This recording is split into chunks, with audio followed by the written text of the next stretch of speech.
Millions of viewers tuned in to CNN on election night to see our first guest try and make sense of everything that was happening. Please welcome Jake Tapper. Hey, everyone. What I enjoyed is watching Jake dance to This Is How We Do It during the commercial break. He was jamming out. I liked it. You look well rested. Have you recovered? I mean, election night was last week. Was it? It seemed. Yeah, it's happened. I don't know how long ago it was. Time is no longer makes sense to me. But you were on the air every single day. How many hours a day were you working? I don't really know. We were on the air from my team, Dana Bash and Abby Phillip and I. We were on the air from Tuesday to Saturday, more than 50 or 60 hours. You kind of lose track of it all. Yeah.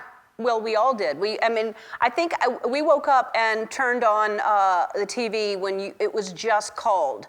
Like literally probably 10 seconds before we turned on. We couldn't believe. How did you feel when the race was finally called? Well, first of all, you have two competing imperatives. One is, as a journalist, you're really excited. It's interesting. It's fun. You train your whole life for it. And then the other imperative is you're exhausted. You're just physically exhausted. And so even though I was downing a cup of coffee every half hour or so, I think that a lot of us were just happy that there was some sort of conclusion to it, or so we thought at the time. But in any case, I think there was just some physical relief more than anything emotional or psychological. And by the way, I have to apologize for Andy. He was texting you. And the reason I know he was texting you constantly on election night is because he would text me and some other people who work here saying, Jake says blah, blah, blah. And I'm like, he's on the air busy, but he was texting you a lot. Yeah, I had a few chains that I set up before election night, having gone through this in 2016.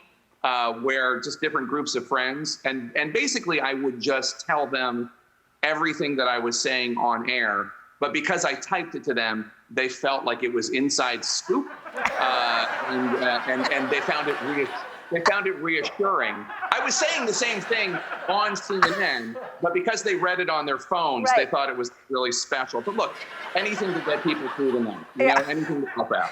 Yeah, at one point I think he probably was texting more than your wife. Oh, definitely, without question. My wife was watching CNN. She knew that anything I knew I was saying on TV, I wasn't going to share anything with her on text that I wouldn't. But Andy, again, Andy, I have some friends that have greater needs than other friends, and Andy's one of them, and I'm happy to help however I can. Yes. So a lot of people still believe that Trump won. I don't know if it's because of Trump saying that he won, or what do you say to people? It is getting dangerous right now, I think. Yeah, I mean, look, he didn't win. He lost. He lost in a free and fair election. In every election, there are some glitches here and there, but generally speaking, this was one of the most impressive elections in terms of how it was carried out. We have all sorts of election officials, Democrats, Republicans, nonpartisan, throughout the country attesting to how great it went, how many people participated. And Donald Trump, as is his wont, doesn't like the results, so he attacks it.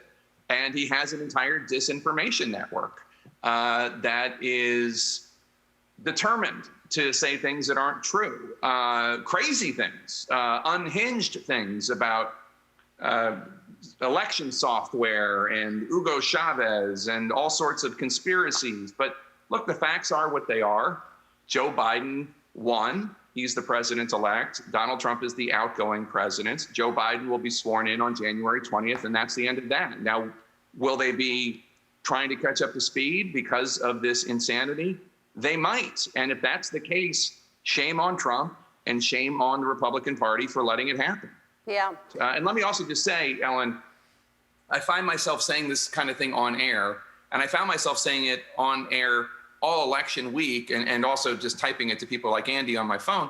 And I realized kind of like afterwards, when talking to my wife about it, that I have taken on the role, just in terms of my tone, that I take on when I talk to my kids if they do poorly on a quiz, where I'll just say, this is what's happening. This is going to happen next. This is how we're going to solve the problem. This is how we're going to get to the end. Everything's going to be fine. Because there is so much just craziness, so much insanity, people need reassurance. Right. All right, Jake, we have to take a break, and when we come back, we're going to talk about how you've suddenly become America's boyfriend. Apparently, a lot of people have a crush on you, and we'll talk about that. I don't know why you're not, you should, I don't know why Michael B. Jordan is on here. I don't understand. It should be you, although I love him. So, no, it should be him. It should be him. I'm wrong. We'll be back.